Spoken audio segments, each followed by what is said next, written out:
puertas, por favor.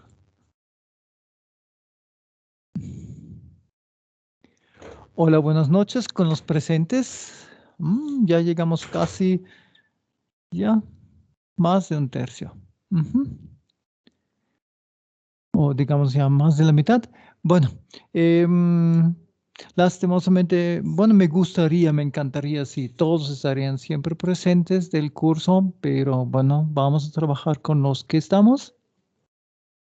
Y lo que quería ya decir es que la siguiente semana sí nos toca la prueba número 3. Así que ya empiecen por favor a estudiar y a preguntar. Si tienen preguntas, tenemos tiempo para responder las preguntas y esas preguntas se levantan mientras están estudiando. Así que la invitación está abierta. Si tienen preguntas, adelante.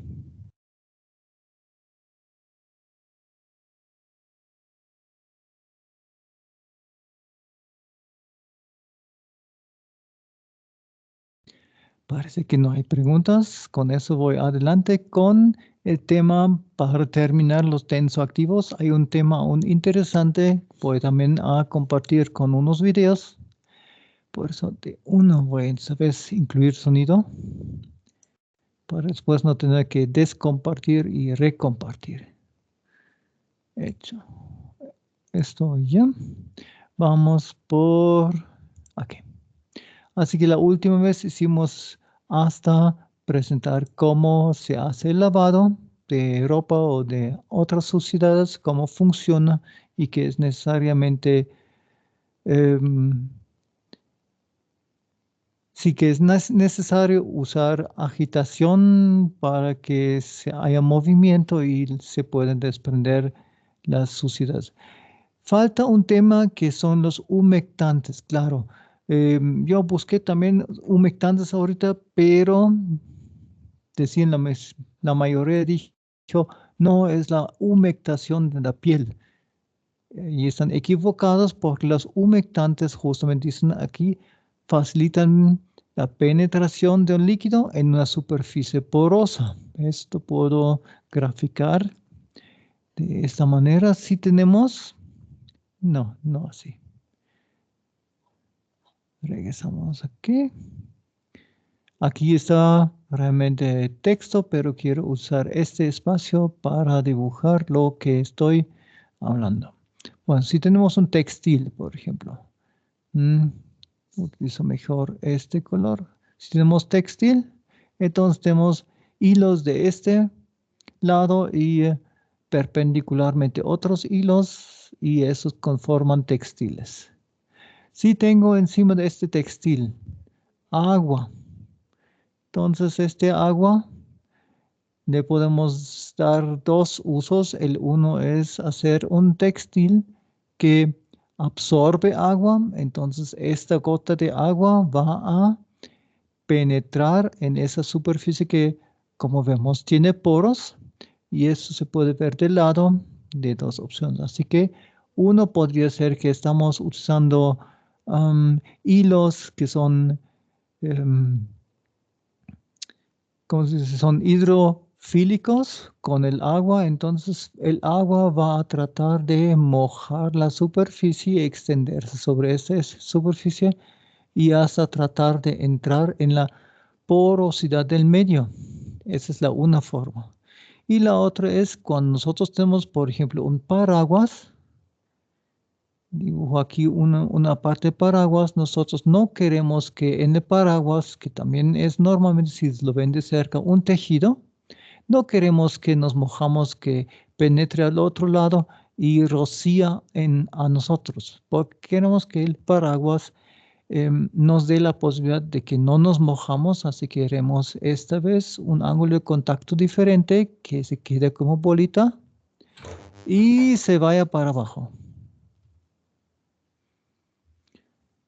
Y para que nos queda la mayor parte seco del paraguas y nos protege justamente de la humedad.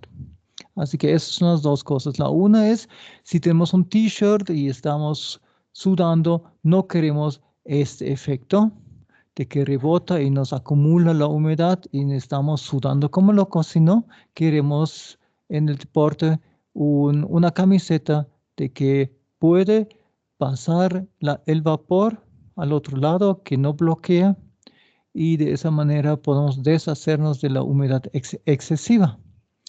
Así que, ven, existe la posibilidad justamente de que haya una buena humectación, se dice, eso tiene que ver con el ángulo de contacto, o queremos justamente lo contrario, de que nuestro líquido no vaya a adherirse y vaya despejando la superficie.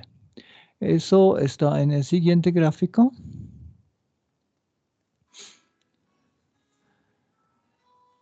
Aquí tenemos entonces una superficie hidrofóbica, asumiendo que ese líquido es hidrofílico.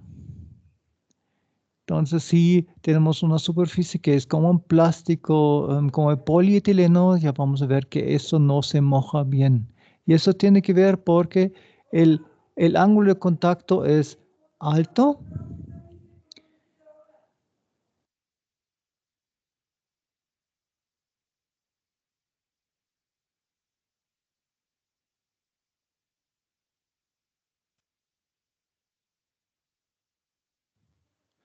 Listo. Entonces tenemos una superficie que es incompatible con el líquido. Como pueden ver, por lo tanto, tenemos un ángulo de contacto muy alto. Se trata de formar una esfera y si inclinamos este material, entonces va a pasar lo que describí con el paraguas, de que las gotas vayan corriendo por la superficie y traten de no mojar. La adhesividad, como dije, inclinación es pobre, así que se va a correr fácilmente.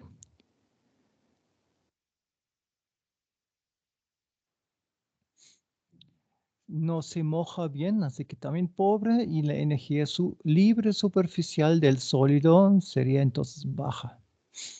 Ya vamos a ir a otro aspecto detrás de esto, pero primero vamos a pasar esto. Y si tenemos un material que es compatible con el líquido, así que podrías, aquí es una superficie hidrofílica con un líquido hidrofílico, pero podría ser también una superficie hidrofóbica con un líquido hidrofóbico.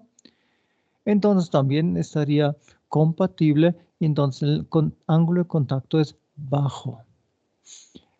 Si es bajo, entonces moja bien. Por ejemplo, si hacemos un barniz, queremos que tengamos una superficie que se extienda y no se recoja, porque si no, no podemos pintar bien la superficie. O si estamos rociando, no se pega bien y se nos despega fácilmente. Así que aquí el mojado es bueno y la energía libre superficial del sólido es alta, porque está diciendo, está atrayendo y está mimicando la energía superficial del líquido. Aquí entonces está eso otra vez explicado. Esto era porque teníamos una práctica número 10 antes, pero fue tan sencilla y fue eso de 20 minutos, no se aprendía mucho, por lo tanto lo tenemos tachado, porque simplemente se ponía algunos hilos de diferentes materiales en agua con tenso activo y se medía el tiempo hasta que se mojen estos hilos. Así que mucho no se aprendía en eso. Por lo tanto, quiero pasar esto ahorita a una foto donde estaba esto, aquí en la humectación. Como pueden ver, esto se utiliza. Lo del ángulo de contacto, disculpen, es un poquito pequeño aquí, solamente para ver, es una máquina para medir el ángulo de contacto. Es bastante fácil, ya lo voy en la siguiente foto explicar, pero lo que se ve con esa máquina es una superficie y pueden ver, medir el ángulo de contacto de agua o un líquido estándar sobre esa superficie y con eso pueden medir cómo se va a comportar su superficie. Miren, esta mayor a 90 grados repela. Otra superficie nos da un ángulo de contacto de 70%, ya como pueden ver es más extendido y hay algunos que son más compatibles, entonces se extiende más y más hasta tener una cobertura muy grande. Y esto les voy a explicar con esta foto aquí, porque aquí la máquina es más grande y de otro ángulo, pero dice lo mismo. Entonces tenemos aquí el bloque de material. Arriba está una jeringa motorizada con el líquido. Y esto aquí no es otra cosa que una cámara. Con esto se toma una foto. Aquí pueden ver, aquí está la punta de la jeringa de donde sale la gota de líquido, la superficie y la gota. Y como tienen aquí, como pueden ver que tiene casi la forma de una esfera, va a ser muy incompatible la superficie con este líquido. Por eso están como en repulsión. Y esas máquinas, lastimosamente, no tenemos una así. Sería interesante quizás algún rato construir una. Si no podemos comprarla, como pueden ver, no es muy complicado de hacer. ¿Y para qué sirve esto? Voy a usar esta foto para explicarlo. Porque, por ejemplo, en mi doctorado estaba trabajando en eso, la mojabilidad, porque me dijeron, tiene que resolver un problema. ¿Cuál problema? Tenemos aquí un sensor que está hecho de cuarzo.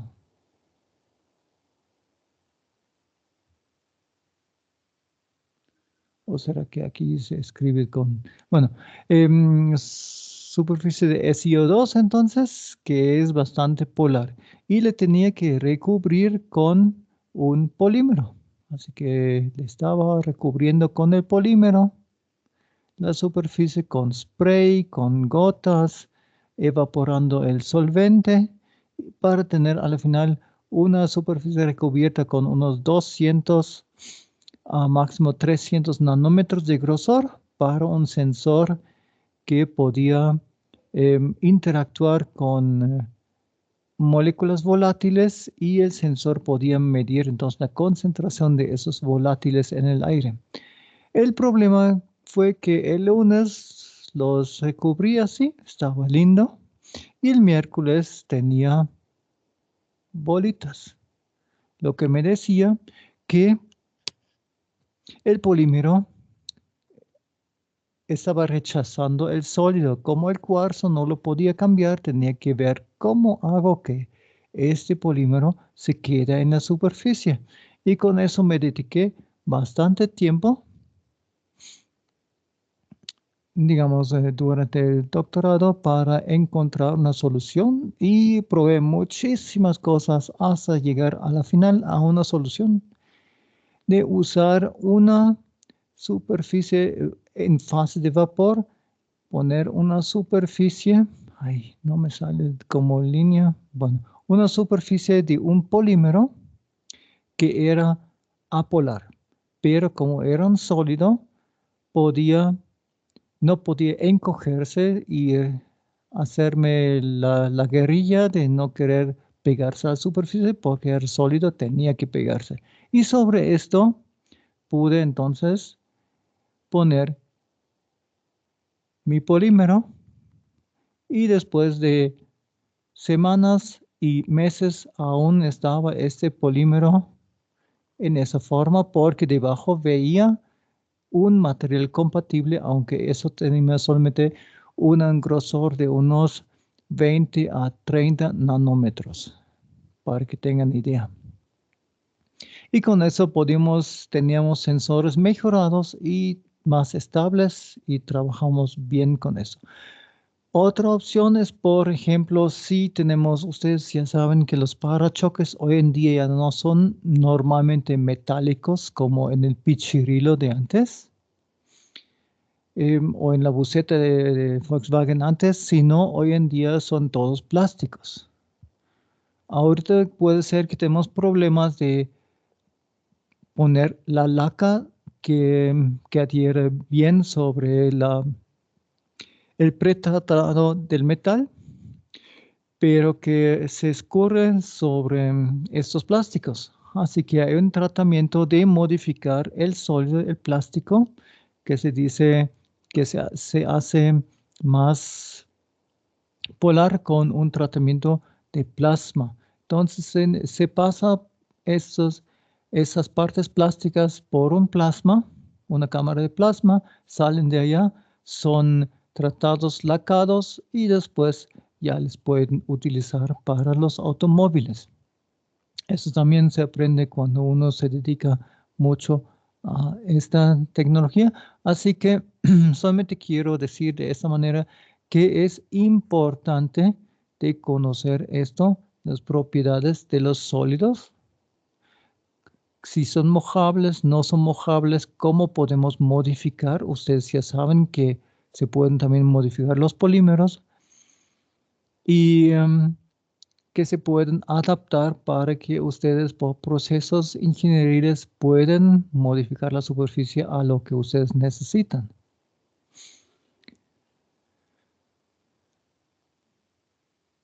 Esto era esto de lo del ángulo de contacto y ahorita les quería mostrar estos videos de cuáles hablé.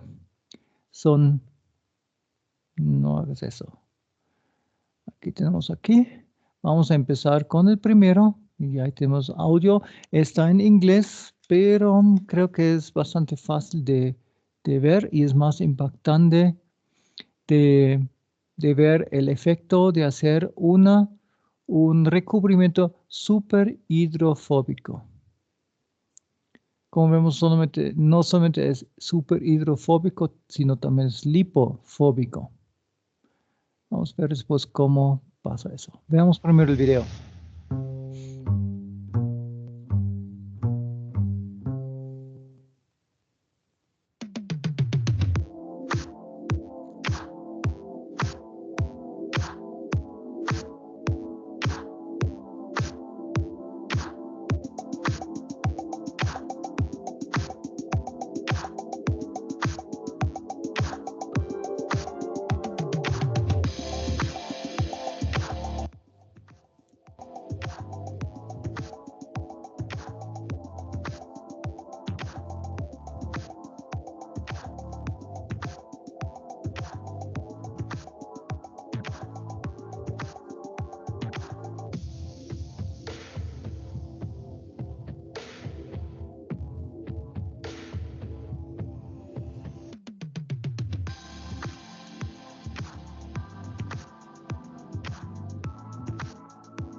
Listo, eso fue video número 1.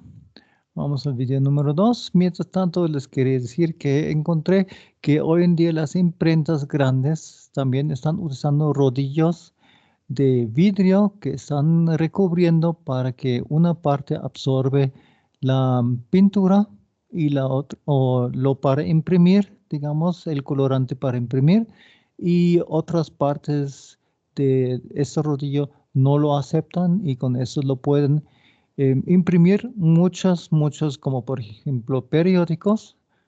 Y cuando necesitan hacer la siguiente forma, ya no necesitan hacer un nuevo rodillo, sino solamente limpian ese rodillo de esa sustancia que impide la adherencia del colorante, lo imprimen nuevamente, así que adhieren otra vez en donde sean y pueden seguir trabajando con el mismo rodillo de vidrio y este funciona entonces para mucho tiempo. Veamos entonces número 2. Este también es bastante interesante porque sigue con más ejemplos.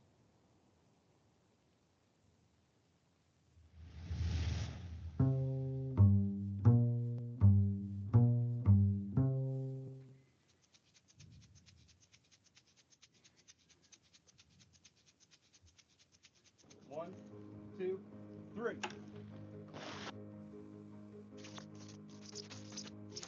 Papel.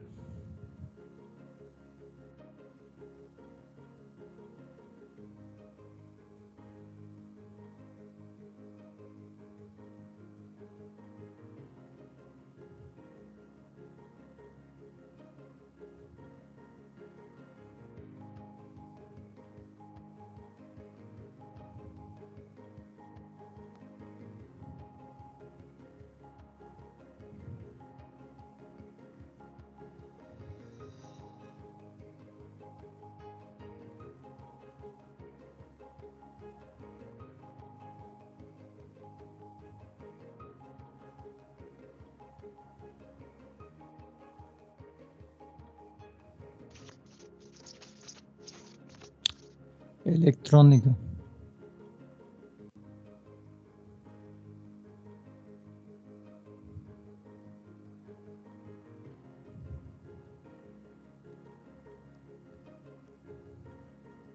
Imaginen su celular.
Pan, no para alimentos, dice aquí. Así que no deben comer ese pan.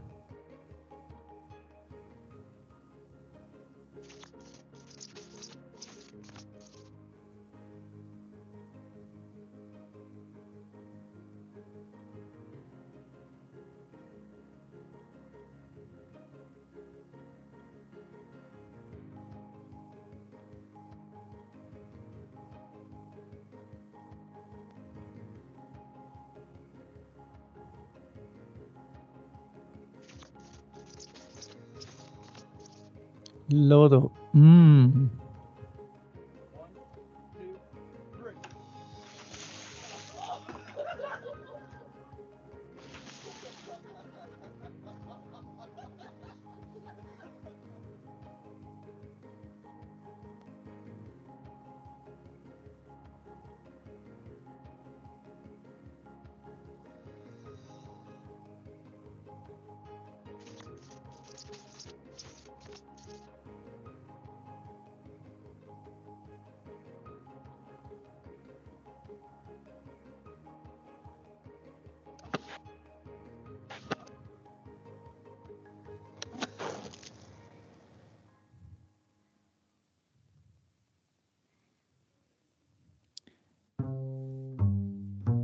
Bueno, esto fue y les puedo mostrar entonces por qué esto no es solamente ultra hidrofóbico, sino también lipofóbico. ¿Cómo se puede hacer? Como aprendimos que solamente existe una fobia a la vez, así que o es hidrofóbico o es lipofóbico, pero ese es otro efecto que es el efecto loto. No sé si conocen las plantas de loto.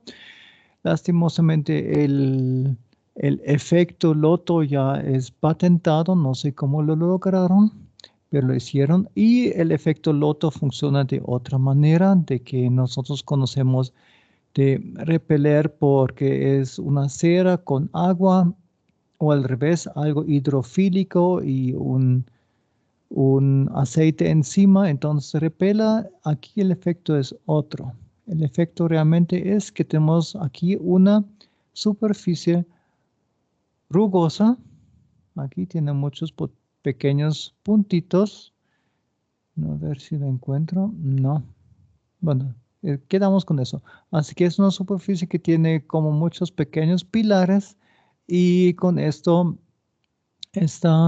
estos puntos están apoyando a ese líquido y el líquido no llega a penetrar hasta el fondo de esa superficie y por lo tanto está de pilar a pilar y si hacen esto una superficie inclinada, entonces ese líquido va cayendo.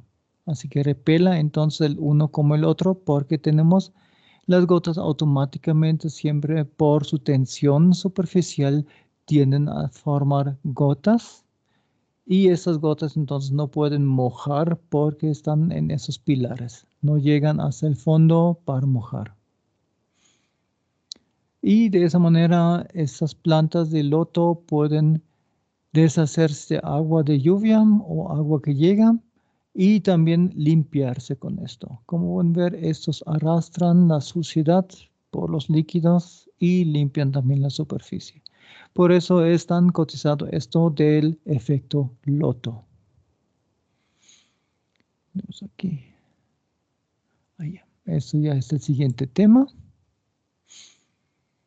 Así que esto terminaría la parte primera de la unidad 4, que es lo de tensoactivos, me parece un tema muy interesante de cómo podemos modificar superficies para que tengan las propiedades que nosotros necesitamos.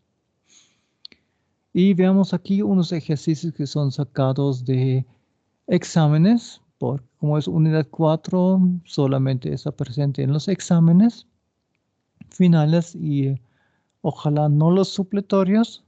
Entonces aquí está.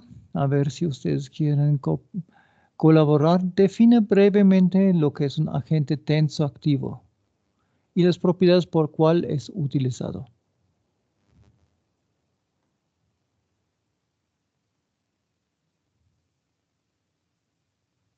Su turno.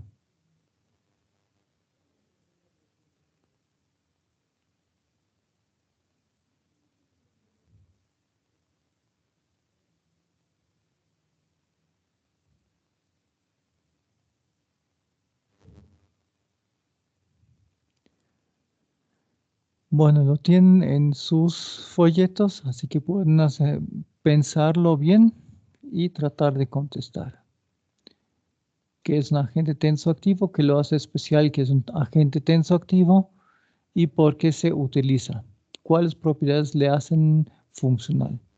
Número 2 serían tensoactivos aniónicos sintéticos, pueden ser diferentes.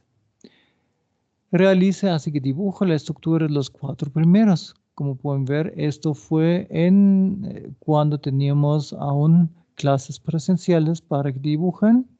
Y ahí cualquiera sería un sulfonato. Entonces dibujaban un sulfonato, un sulfato.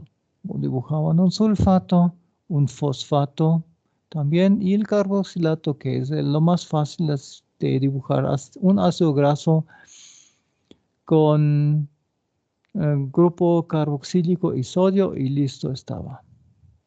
3 era elaborar la síntesis de un alquil aril sulfonato cualquiera. Ahí entonces tenemos esto en En la parte de aniónica teníamos un alquil aril sulfonato, la síntesis, y lo podían simplemente replicar y parecer cualquiera para que no sea que, uy, me olvidé quizás un carbono o tengo uno de más, para que sea más amigable, digamos, para ver si entendieron el concepto y no que pueden repetir. Número 4 es uno que yo me ideé porque yo trabajé en esto. Así que un empresario extranjero desea producir un endulzante de stevia aquí en Ecuador, para lo cual importa esteviócido, el cual, como pueden ver, es un glucósido derivado de la planta de la stevia que puede utilizarse como edulcorante. Sin embargo, la aduana lo cataloga como tensoactivo. Para comprobar esto, determine la fórmula molecular manualmente con ayuda de la estructura. ¿Para qué? ¿Cómo saco aquí la fórmula molecular?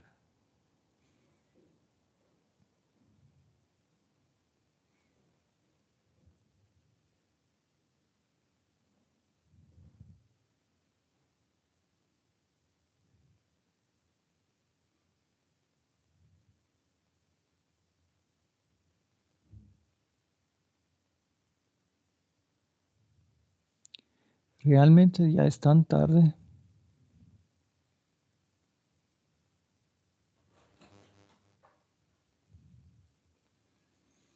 Así que si ven la molécula, ¿de qué consiste? ¿De qué átomos? ¿Qué elementos? Estaría carbono, hidrógeno, oxígeno. Sí, sí. Con tal, entonces pueden determinar la fórmula molecular para ver cuántos carbonos, cuántos hidrógenos, cuántos oxígenos. Y eso nos ayuda para parte B. Para parte B se pregunta, encuentre manualmente el peso molecular de toda la estructura. Si ya tienen la fórmula molecular, multiplican los números de carbono con 12, los de hidrógeno con 1 y los de oxígeno con 16. Nitrógeno no hay, que sería 14. Bueno, es como están viendo, estoy aquí construyendo para que ustedes calculen el peso molecular de toda la estructura. Con eso tenemos M del HLB. Después encuentren manualmente el peso molecular de la parte hidrofóbica. Con eso calculo entonces ml.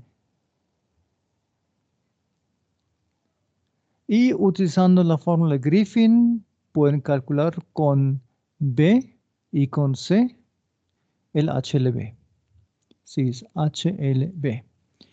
Y con esta información pueden resolver número E, que dentro de la escala de HLB, qué tipo de tensoactivo es. Si es un solubilizante, si es un emulsionante OW, es un emulsionante WO y demás. Entonces ustedes ya sabrían qué podrían hacer con esa molécula, si pueden de eso hacer algo de tipo OW o WO. ¿Cuál de los dos estaría estabilizando? Y sí, tienen razón, si ponen stevia en agua y le mueven, entonces sí se forma un poquito de espuma, así que sí tiene efecto de un tensoactivo. Esto fue entonces todo lo relacionado con tensoactivos. No sé si vamos directamente al siguiente o hacemos ahorita la pausa.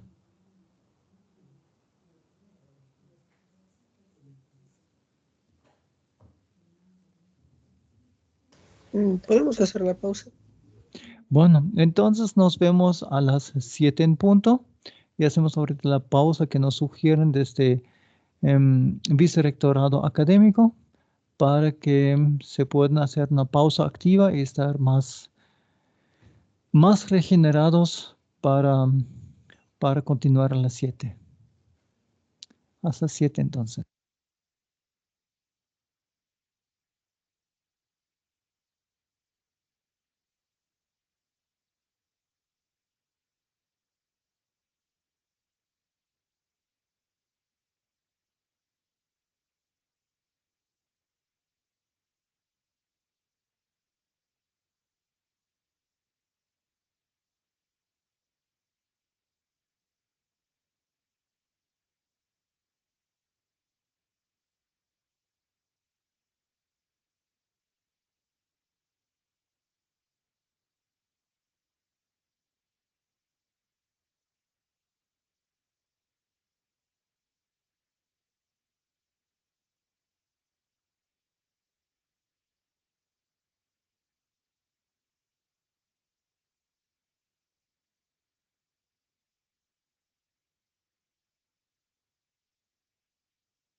Listo. Entonces, espero que se hayan recuperado un poco, tomado un poco de líquido,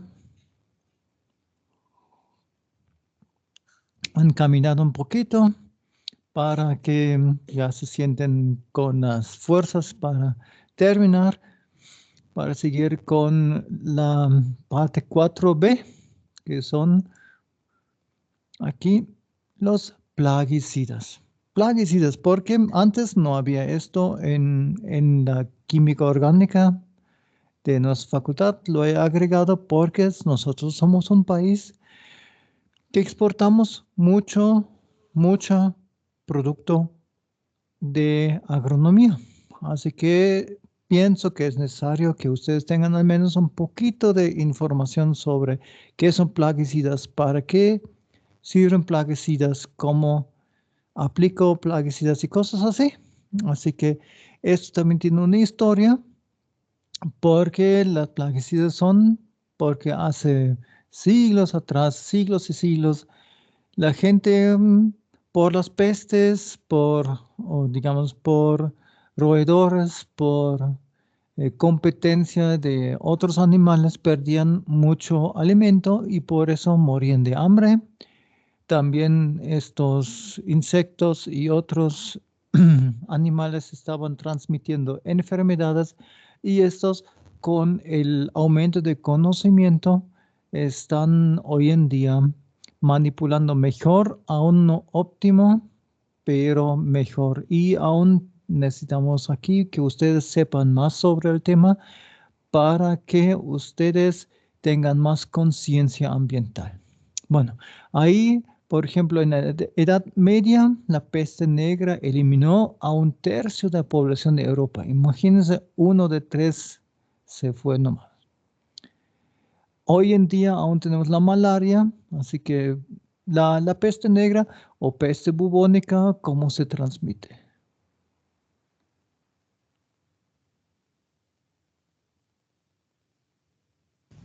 Era por las ratas. Casi por las ratas, pero ¿qué tenían las ratas para transmitir la peste?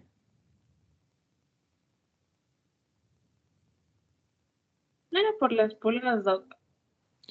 Perfecto, eso era. Las ratas tenían pulgas, las pulgas decían, ya no me gusta el sabor a rata, voy a probar humano, y transportaba entonces la peste desde la rata, de su sangre, hacia la sangre de las, bueno, de los humanos, y entonces se enfermaron estos humanos y, bueno, 1 tercio se eliminó.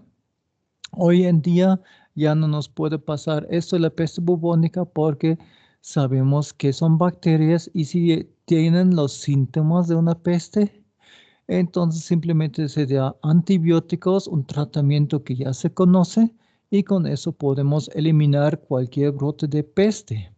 Pero tenemos aún la malaria, están aún trabajando en la malaria, porque para la malaria aún existen solamente medicamentos que pueden aminorar los síntomas, pero no eliminar la malaria. Ya están trabajando justamente lo leí hace una semana más o menos, que están trabajando con las vacunas que tenemos para el COVID.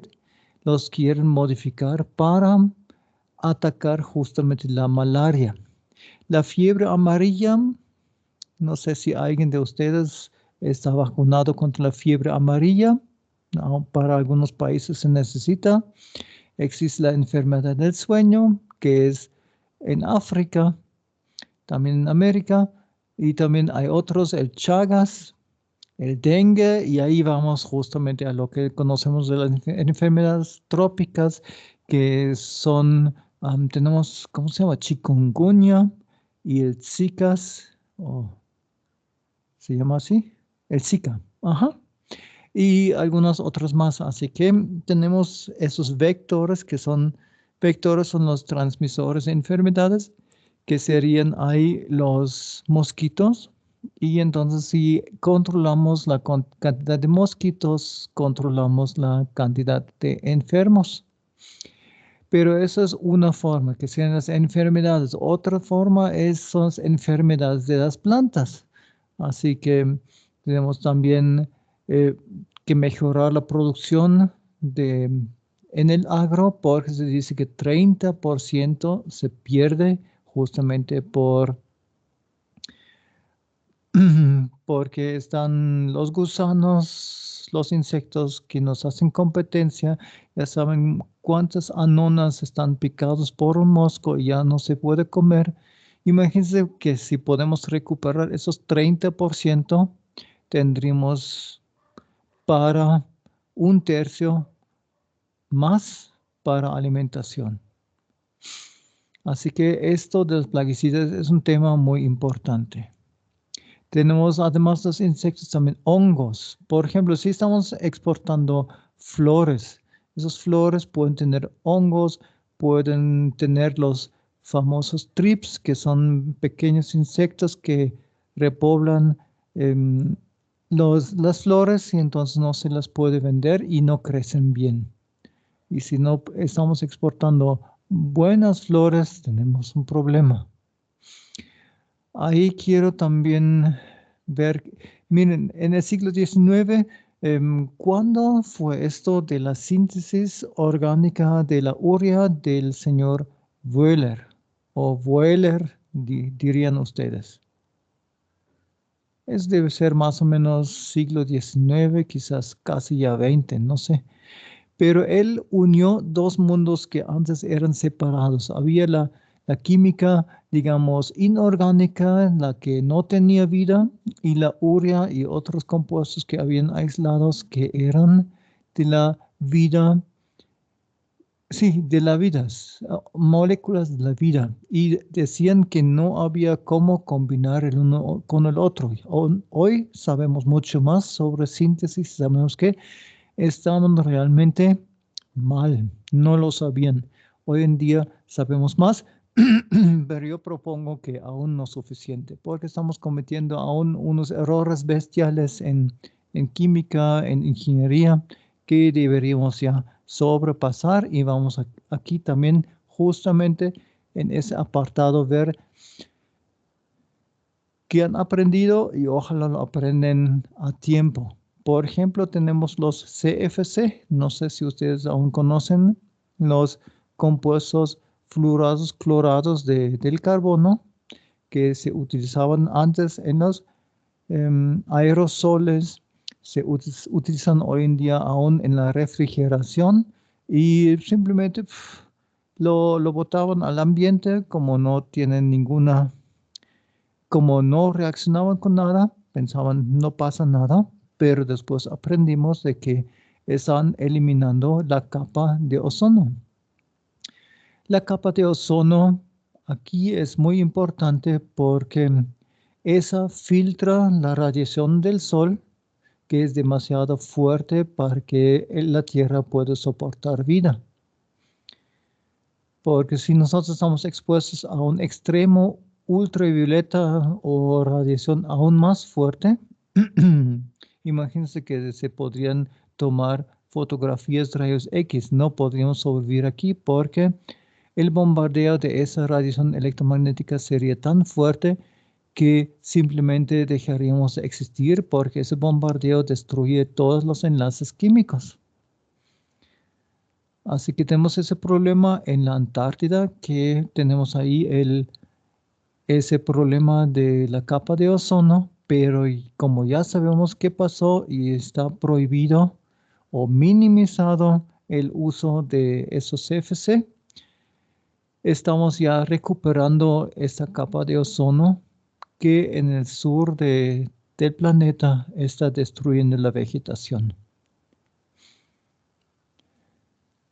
Así que en el siglo XIX empezaron primero con unos compuestos inorgánicos para ir contra esos bichos y ahí tenemos el verde París. Si quieren, busquen de qué está hecho el verde París.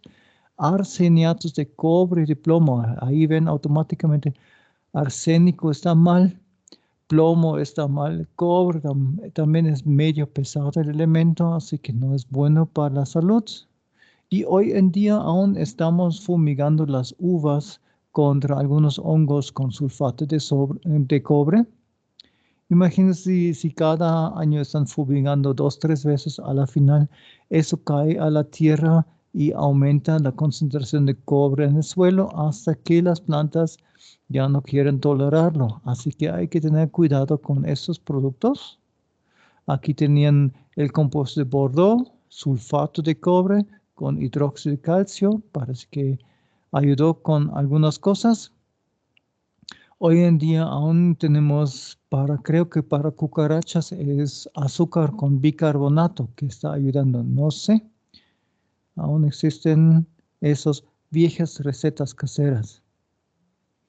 Y ya se conocía también los compuestos orgánicos que se podrían extraer como la nicotina. La nicotina, hasta mi abuelo estaba utilizando extracto de nicotina para fumigar en su jardincito. Y mataba lo que es y lo que no es. Bueno, la Segunda Guerra Mundial fue desde 1933 hasta 1945. Y entonces ya no se conocía cómo hacer síntesis orgánica. Entonces era el auge de hacer productos químicos sintéticos. Ahí tenían pesticidas o plaguicidas, dependiendo para qué área se aplican. Así tenían contra hongos fungicidas, insecticidas contra insectos, contra ácaros, que son insectos más pequeños, pero creo que los ácaros son de la clase de las arañas, pero pueden revisar cómo es biológicamente hecho, que son acaricidas, termicidas contra termitas para que no se comen su casa, herbicidas contra hierbas y repelentes contra mosquitos. Ahí tendría una tesis muy interesante, si podríamos hacer algo que puede infectar a los mosquitos para que se mueran esos bichos. Aún no sé para qué son buenos.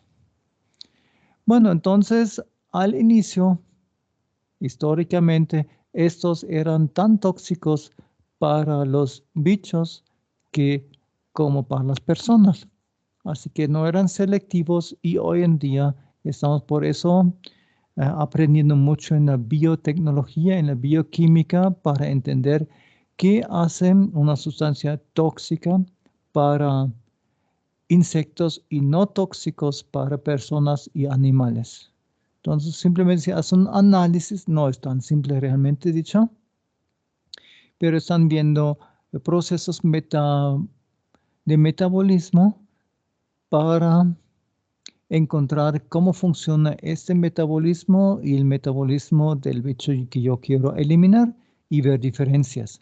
Entonces puedo ver cómo puedo arrojar arena al metabolismo para que se frene del bicho que quiero atacar, pero que no tengo algo parecido para humanos o para animales. Y ya sabemos algo que tenemos de diferencia entre insectos y la mayoría de animales y personas, porque los humanos ya somos de sangre caliente y los insectos no lo son, así que ya hay una diferencia y podemos ver qué hace entonces, qué hace, va contra los insectos y no contra nosotros. Nosotros tenemos un endoesqueleto de los huesos y ellos tienen un exoesqueleto de quitina. Entonces también podemos atacar ahí, porque nosotros no tenemos quitina y ellos sí, entonces podemos meter ahí la mano. Entonces, tenían el problema que primero eran tan tóxicos, segundo que no eran degradables, porque eso antes no se sabía. Y si algo no es degradable, entonces se acumula, se acumula, se acumula y a la final tenemos un problema de contaminación. Esto de preferible el uso de insecto peligroso a una muerte segura, eso aún se aplica en la costa. Cuando tenemos un brote de dengue, se está utilizando un insecticida que normalmente es prohibido, que ya vamos a ver, pero están aún fumigando con ese insecticida para evitar los problemas de que muera gente por el dengue. Otro problema que tenemos es desarrollo de resistencia. ¿Qué es resistencia? Significa que si ustedes fumigan algo y no fumigan bien, no es suficiente o no lo repiten como lo dice en la etiqueta, entonces pueden ser que sobreviven algunos de esos animalitos, insectos, y desarrollan justamente un metabolismo diferente donde ya no podemos trabar el mecanismo y con eso tenemos que la siguiente vez que estamos fumigando, ellos dicen, llueve o qué pasaría. Así que están resistentes y ya no pasa nada. Así que hoy en día necesitamos tener venenos selectivos que mate lo que queremos eliminar y no mate a todo, no selectivamente, sino que sea específicamente para la plaga que tenemos. ¿Cómo funciona el envenenamiento? Ahí tenemos una interrupción en el metabolismo o una interferencia, entonces que se desequilibre el metabolismo y con eso podemos hacer que algo ya no funciona y si ese algo es esencial, es como quitarle una vitamina a un humano y a la final, si no la puede producir mismo, no puede sobrevivir porque le falta algo. Los insecticidas actúan entonces por ingestión, así que están comiendo algo que está envenenado por contacto, porque absorbe en el contacto o por su respiración. Los insectos tienen otro sistema de respiración que nosotros humanos, está situado en el tercer, ¿cómo se dice? Tercer, digamos, compartimento de los insectos atrás, donde ellos están respirando, así que no como nosotros pulmones, ellos tienen la respiración por el tercer compartimento. Y tenemos aquí también los insecticidas sistémicos, que son para plantas y para animales.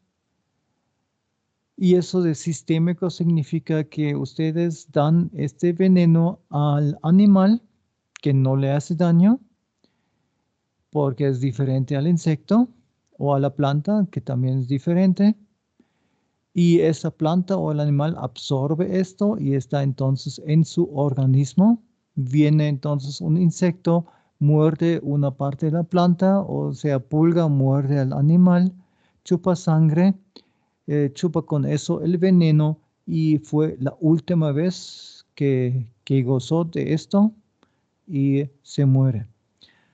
Eso también están haciendo, como vimos, plantas. Ciertas plantas hacen, como vimos, la quinoa tiene ese sabor desagradable, amargo, porque está fabricando las saponinas y esas saponinas pueden destruir tejido y puede destruir también glóbulos rojos de la sangre. Uno de los tests, una de las pruebas para ver si es un tenso activo de esa clase de saponinas es poner sangre y esa sangre es descompuesto por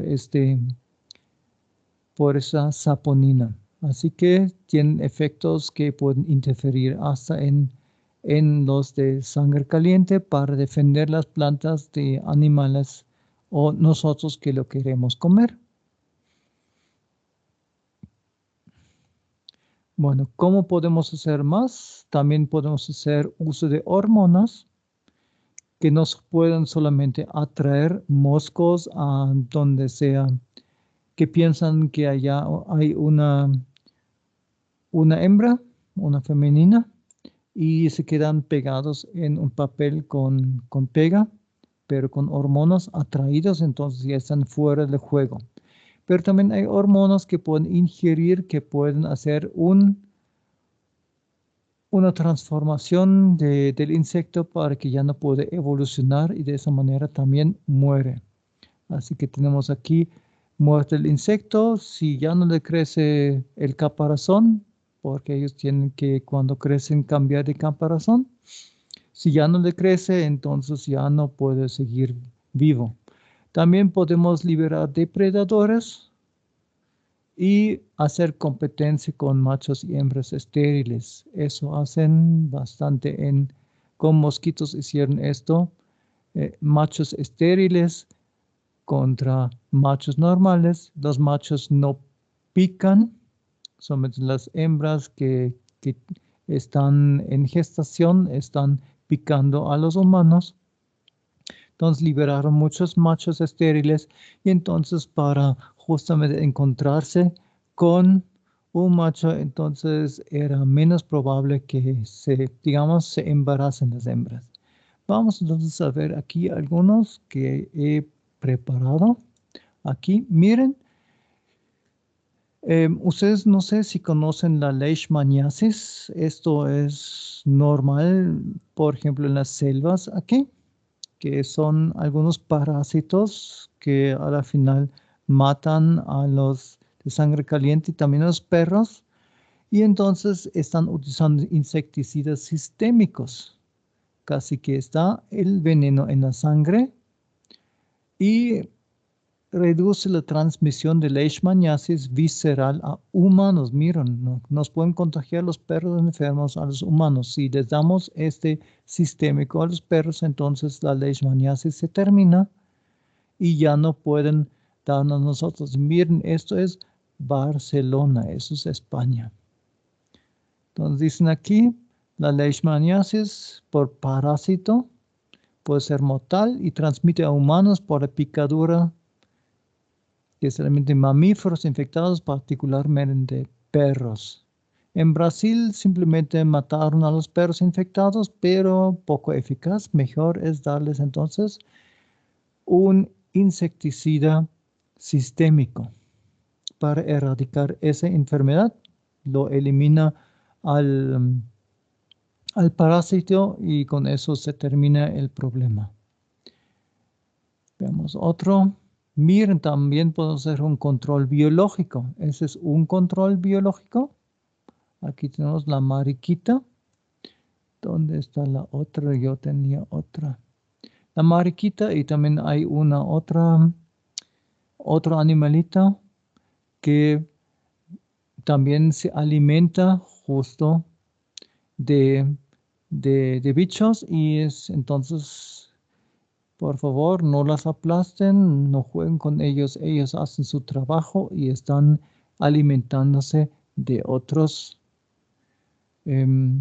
bichos que están succionando las plantas. Veamos dónde estaba esto. Es crisa. Eso es otro. Así que voy a buscar el otro. ¿Cómo se llama? No sé cómo es en alemán. Y entonces vamos a Crisopide. Ahí está. Inglés. Existe también en español. Los Crisopide. Ahí están. Miren qué lindos son. Y esos son depredadores de otros insectos que son malignos. Así que si más tenemos de estos, más podemos estar seguros que ellos tienen hambre y nos liberan del mal. Ahí están. Larva, aquí está lista. Y esto importancia por ser en su mayoría depredadores generalistas para programas de control biológico. ¿Qué es control biológico? Miren, control de plagas. No solamente de plagas, también de enfermedades y malezas. Pero ahí entonces están viendo que está comiéndose unos bichos que están succionando las plantas. Y con eso ya no tenemos que matarlo porque ya mismo controla con éxito ácaros, áfidos, lepidópteros, pulgones y otros. Así que nos ayuda a combatir biológicamente. No hay que darle ni comida ni nada, solamente darles el espacio, no fumigar tanto y dejarlos vivos para que hagan su trabajo. Entonces, esas mariquitas también ayudan mucho. Cuando encuentro uno en el piso, le ayudo a subir más alto para que vaya volando, a ver si encuentro otro bicho más para darle duro. Y hay otros más, así que si les interesa la temática, simplemente acuden al internet porque se encuentra muchísimo. Listo, veamos unos insecticidas naturales. Así que tenemos extractos de algunas plantas. Hay las piretrinas, que viene del crisantemo. El crisantemo también es del género piretro y el extracto de este, ¿qué hace? Él bloquea la bomba de sodio de las células. Así que si las células ya no pueden hacer un potencial eléctrico en las neuronas, entonces ya no pueden transmitir ninguna información. Con eso se bloquean todos los nervios, se bloquean también todos los músculos que necesitamos para respiración, músculo para bombear sangre con el corazón y otros músculos. Así que eso todo se bloquea y se mueren entonces los bichos. Pero miren, no si utilizan un piretro o algo así en casa y tienen peces en la casa, cuidado que es venenoso para peces. Los elimina también son de sangre fría. Nosotros somos de sangre caliente, también es tóxico para nosotros, pero necesitan mucho más para darnos un giro para que nos vaya mal. Veamos cómo es ese de piretro. Aquí es el crisantemo. No, justamente aquí están los crisopide, ya los tenía. El piretro, aquí tenemos el piretro, los piretroides, estructura. Y es algo, si ven primero una estructura, analicen. ¿Qué tenemos aquí? Tenemos doble enlace, esto significa racémico. Miren un triángulo, eso es muy improbable en la naturaleza porque este ángulo no le gusta mucho el carbono. Así que su síntesis debe ser bastante interesante. Aquí un éster, aquí un anillo, doble enlace, carbonilo y aquí una cadena lateral. Esto también se ha utilizado como para hacer la aspirina. También han utilizado una referencia natural y después lo han modificado para ser no piretro, sino piretroides. Así que modificaciones de piretroides. Ahí está, por ejemplo, el permetrina. Vamos a ahí, miren, esa tiene en común. Aquí está el ángulo. Aquí el éster, pero aquí ya se cambia. El cianuro no es original y aquí un benceno con un éter, con otro benceno, es normal, no es normal y tampoco los dos cloros aquí. Entonces han repotenciado la piretrina natural y han hecho esto. Así que si van, y entonces la siguiente vez que compran algo así, revisen lo que contiene. Simplemente están los ingredientes puestos, entonces pueden educarse qué material está adentro, que hace que miren contra moscas y mosquitos. Hay otros que actúan más contra, bueno, aquí no tenemos tanto de esto de las cucarachas, pero en la costa tiene más el problema de cucarachas, así que quizás tienen otra formulación para matar las cucarachas. Y como pueden ver, piretroides y otras piretrinas son diferentes y piretroides son repotenciados. Pero provienen de una estructura, así como hicieron del salix, el ácido salicílico, hicieron después el ácido acetil salicílico que tiene el nombre de aspirina. Así que si tenemos aquí piretrina, aquí es la estructura. Y los piretroides que se derivan de aquí ya no son naturales como la piretrina, sino que son repotenciados. Así por eso le puse aquí un extra que ponga un poquito más sobre piretroides, aunque ya no son insecticidas naturales. Lo mismo pasa con la nicotina. Es un alcaloide del tabaco, así que se puede extraer del tabaco. Los que fuman tienen la suerte que están quemando 90% de la nicotina para no quedarse muy pálidos y con problemas de respiración, porque se dice que con un extracto de nicotina de 2 cigarrillos se puede matar un pequeño niño. Imagínense, tan tóxico es. Y por lo tanto ya no se debe usar como insecticida, pero la industria, como dinero es todo, lastimosamente, em, hacen gran negocio con hacer neonicotinoides, así que nuevos del género de nicotina modificados. Y esos tienen un problema, un gran problema. Entonces vamos a darle aquí, guardar, para ya tener fuera. Estas mariquitas también. Los perritos también tienen el tratamiento de ser recordados. La piretrina también, para que vayamos a los... Ahí podemos entonces ver nicotina. Estructura de nicotina. Pueden ver aquí cigarrillos, tabaco, tabaco, cigarrillos. Un veneno que se subestima. Entonces aquí un anillo con un nitrógeno aromático unido a otro anillo que también tiene un nitrógeno, pero ven que es terciario y terciario, ¿no? Así que nada de cuaternario ahorita.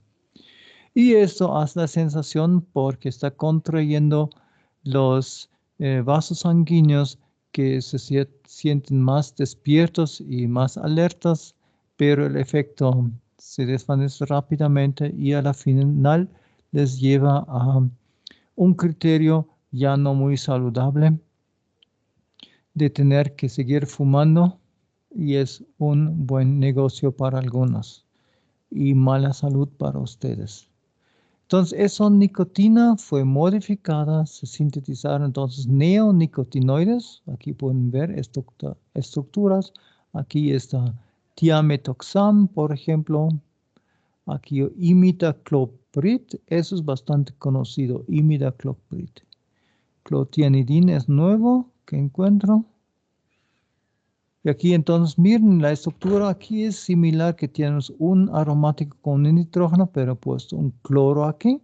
El puente aún está, pero el puente va a un nitrógeno. Tenemos aquí un ángulo de un anillo de 5 con un nitrógeno, pero más abajo, y con un grupo metil, así que es modificado. Y miren, hasta es una estructura con la carga.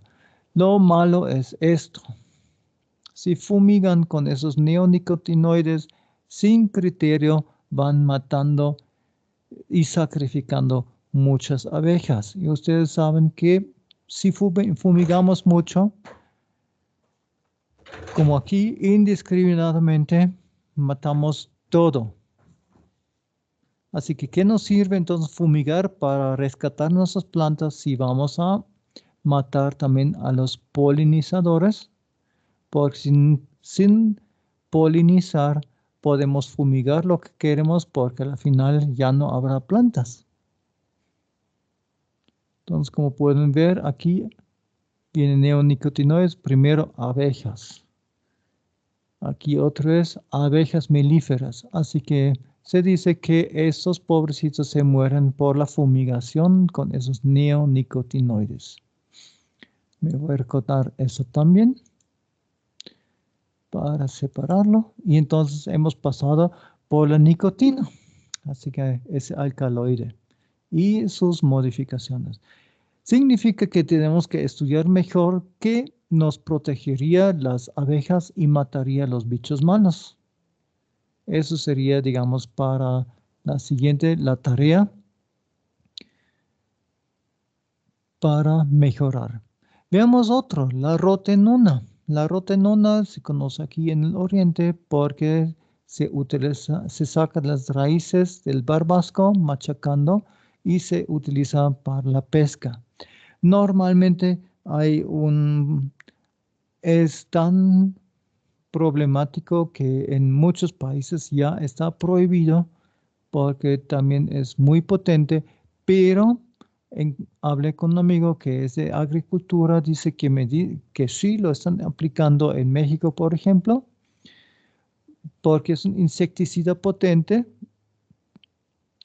pueden controlar pulgas y otros parásitos y es biodegradable. Así que esto es el plus de esta sustancia. Sí. Entonces lo tengo aquí listo. Vean aquí la rotenona. El problema de Wikipedia otra vez se ve. Miren rotenona en inglés. Aquí es la estructura biológica de esta molécula. Muy grande. Y vean cuánto hay de rotenona en inglés. Y cuántas referencias hay en inglés. Contamos aquí con 43 referencias bibliográficas. Y ahorita vamos a su preferido, que es el español.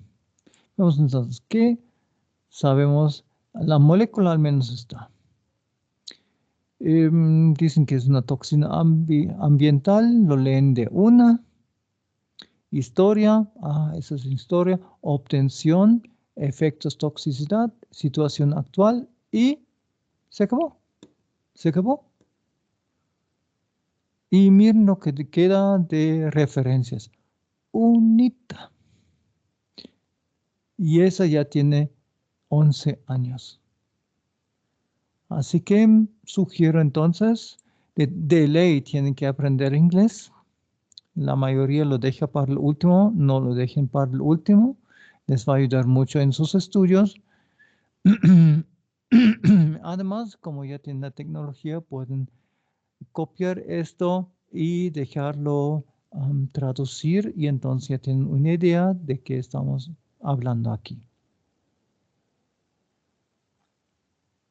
Entonces aquí el descubrimiento, los usos, mecanismos de acción, presencia en plantas. En la jícama también está interesante. Toxicidad, que tiene que ver con Parkinson. Administraciones notables de activación. Miren, aquí dice, rotenona puede ser desactivado en agua poniendo permanganato de potasio. Y hasta como también matan con eso peces, estaban utilizando esto también para control de peces invasores, por ejemplo en Estados Unidos. Tenían un lago, cerraron el agua de flujo al lago y del mismo y envenenaron entonces todos los peces. Sacaron los peces y después hicieron otra vez flujo para control justamente de esas plagas. Eso entonces a la rotenona. Así que es un insecticida, un contra peces y un pesticida.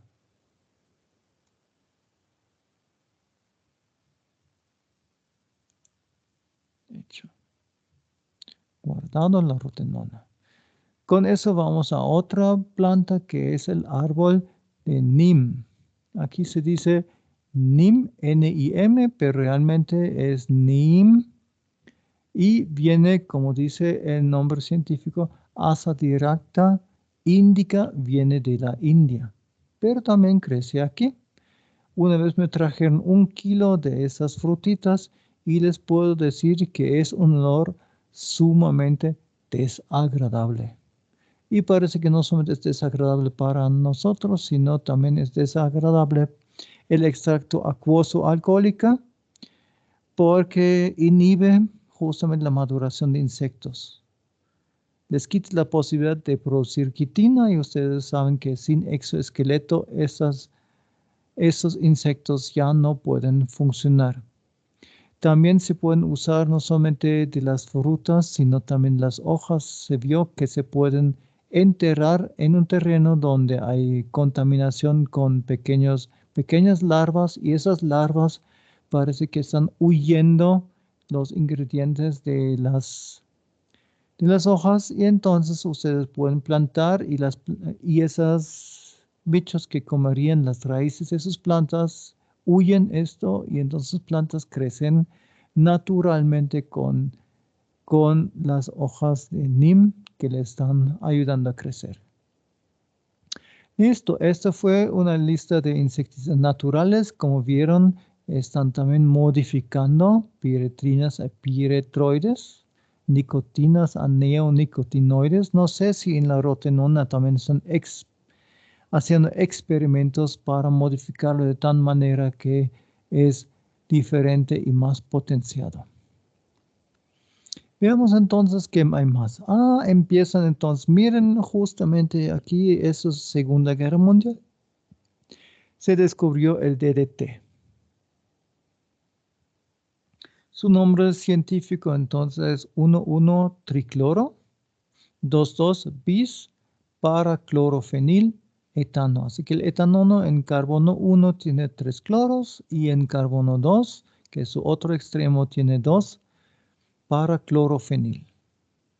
Es extremadamente tóxico para insectos y para mamíferos menos tóxico.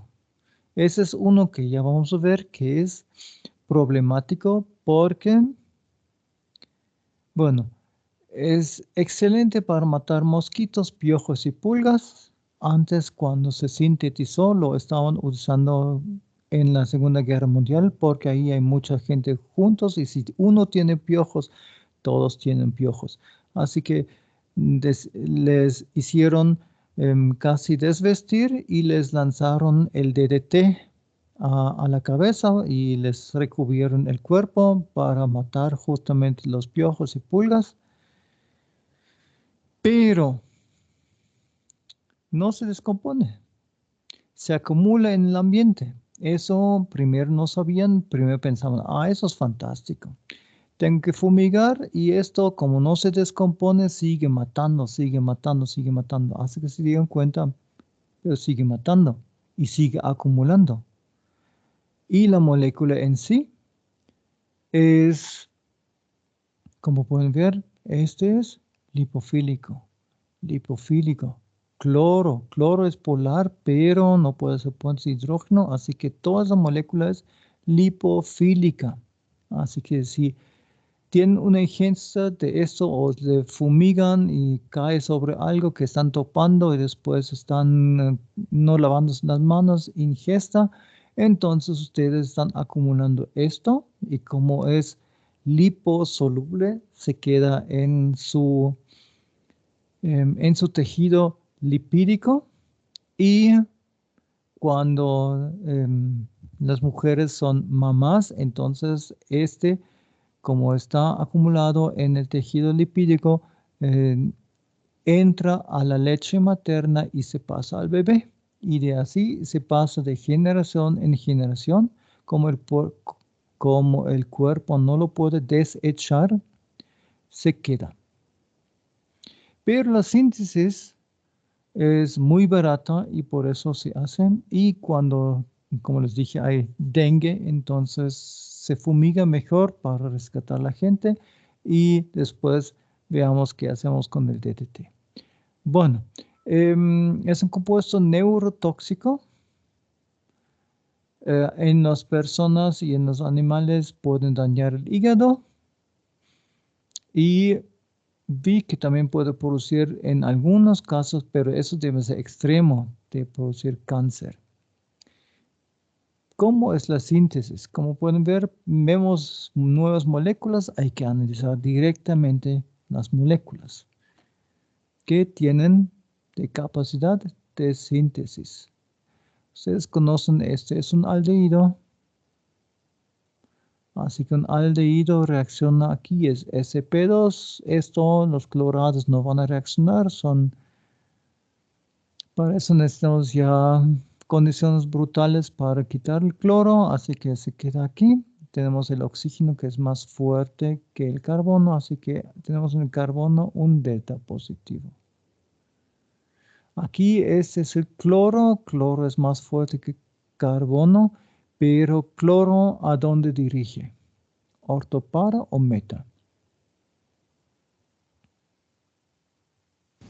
Orto y para.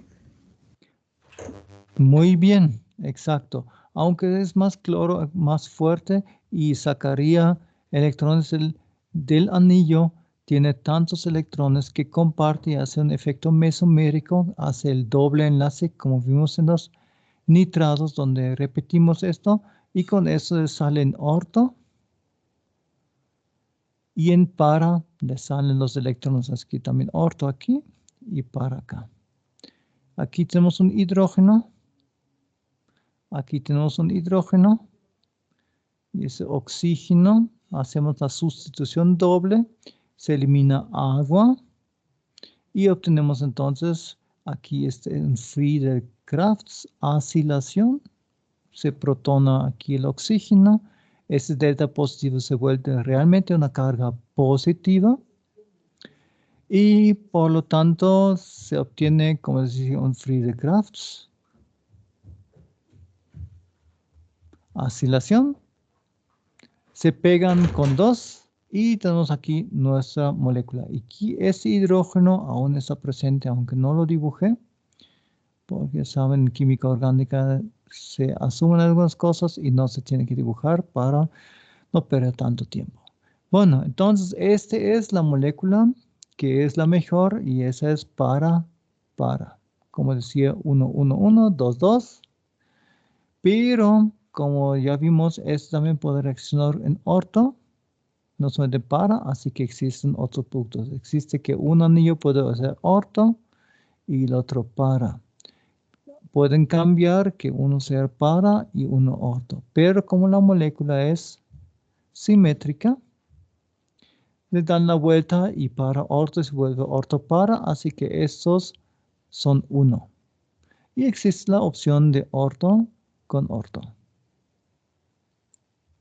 Cuando hacen la síntesis, normalmente porque es muy barato, están simplemente entregando pureza técnica y entonces tenemos el para, el que ayuda y los otros con como impurezas presentes.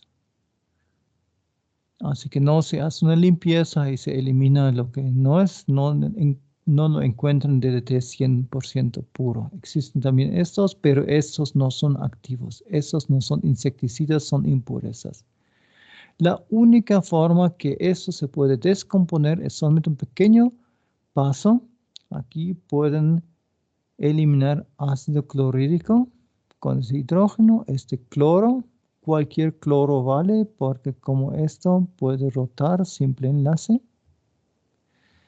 O si eliminan este cloro o este, da igual porque es como una cabeza que rota contra ese hidrógeno y obtienen aquí menos ácido clorhídrico y un doble enlace. Y con eso se acabó lo que se puede descomponer. Y ese se llama entonces DDE. El 1,1 dicloro 2,2 p-clorofenileteno.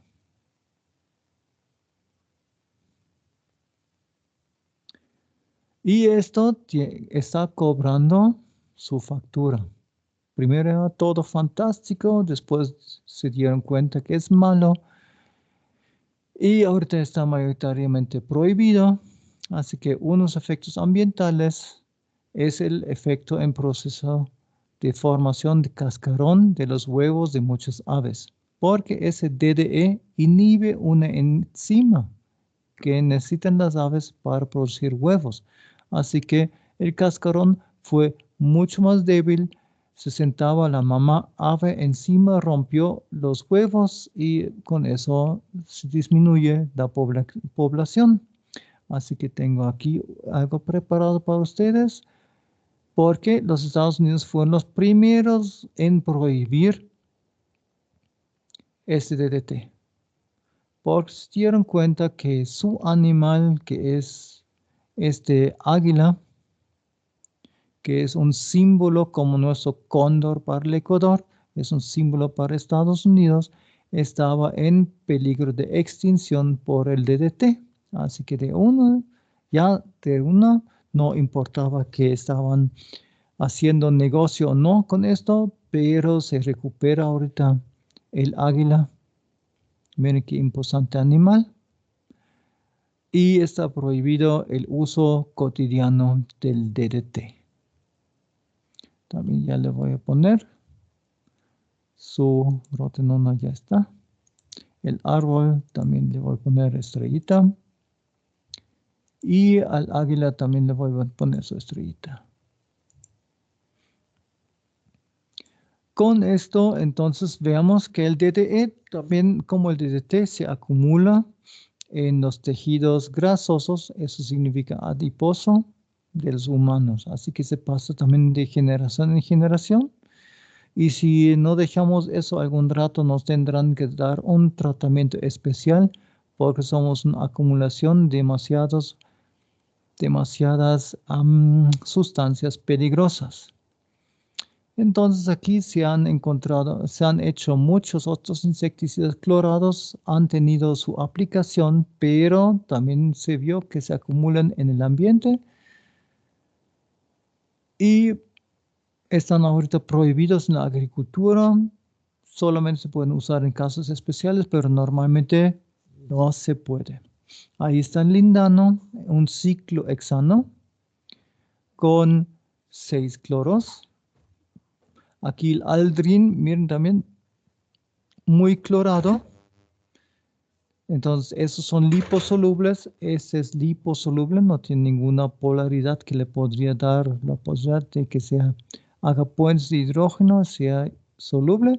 Y aquí está una síntesis de clordano. Están aquí utilizando un ciclo pentadieno clorado en una reacción Diels-Alder.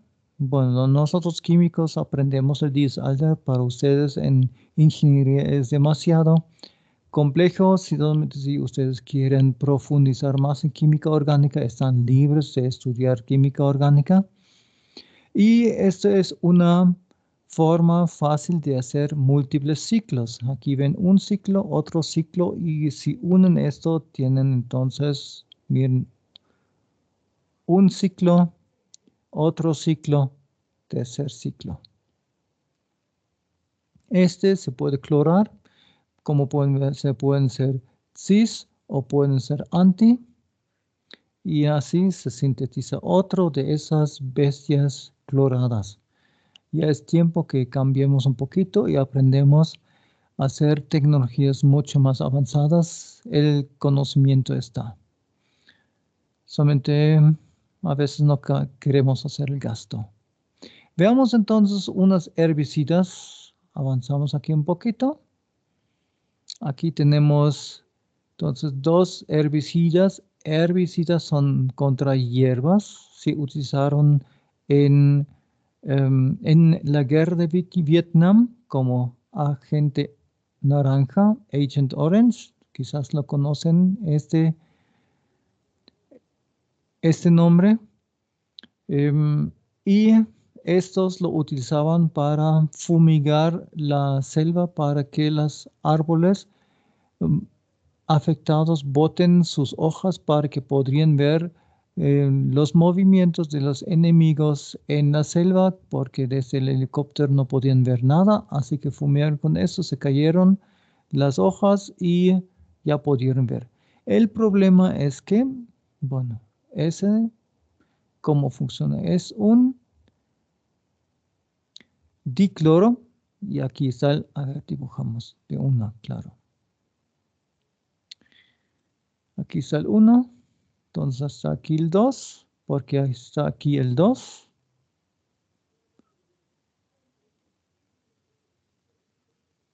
¿Qué pasaría? Ya no quiere moverse. Está entonces el 2 por aquí.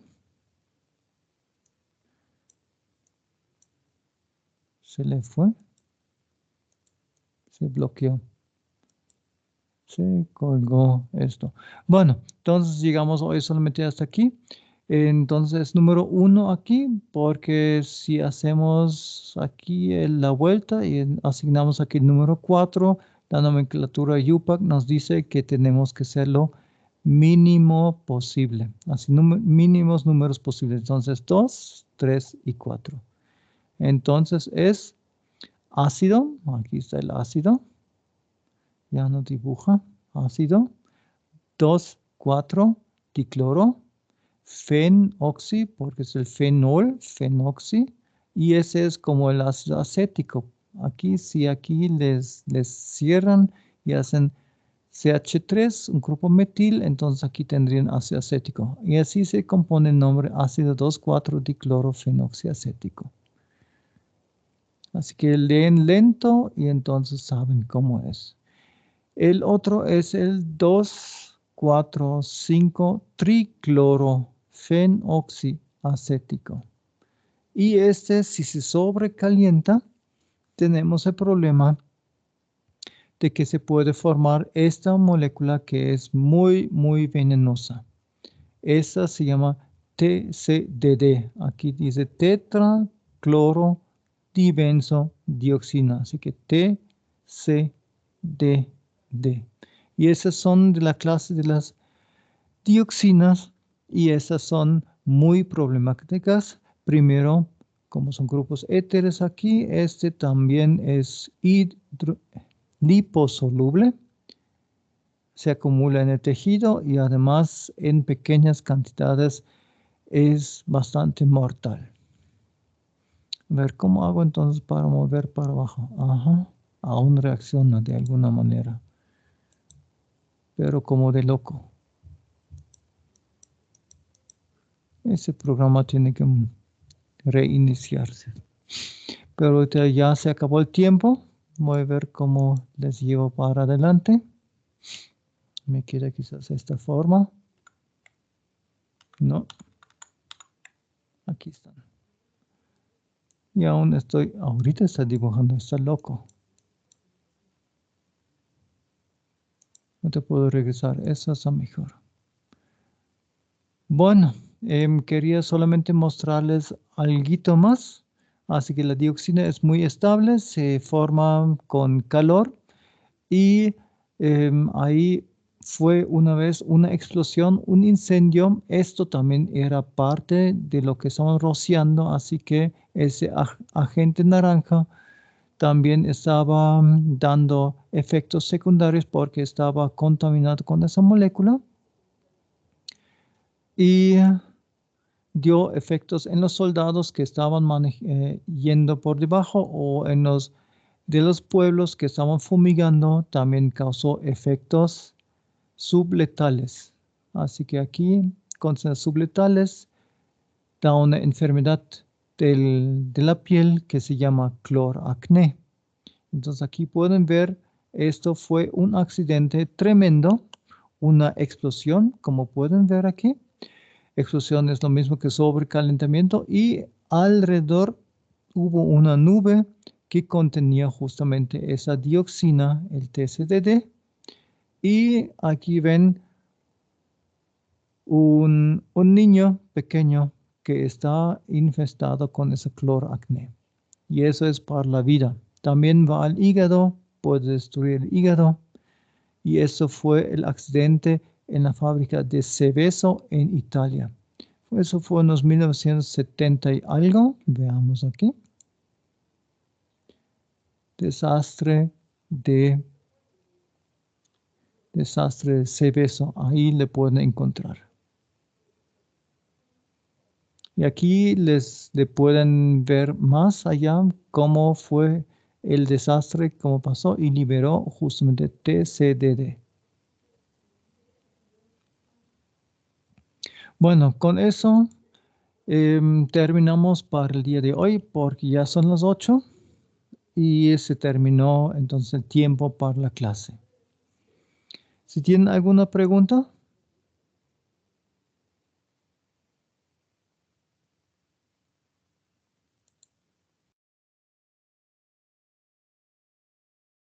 Creo que no, Doc.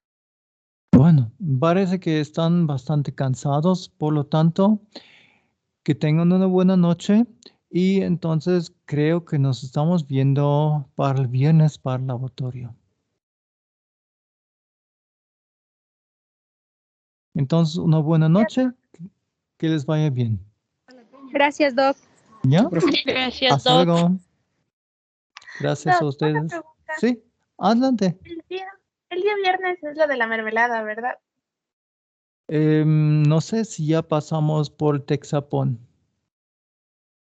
Eso está para el 20, Doc. Ah, ya, pero ya les dieron todo para el Texapón. Porque yo Sí, Diana ya pensaba, nos... ah, Perdón. ya. Sí, Diana ya nos mandó los videos y ¿cómo se llaman? Los materiales y todo. Ujú, Entonces nos dejó para el sí. 20. Ah, ya. No sé si está lista para mermelada este viernes. Tengo que conversar con ella o se queda para el siguiente viernes. Pero lo que está claro que pienso hacer el miércoles la prueba número 3. Así que por favor, pónganle ñeque.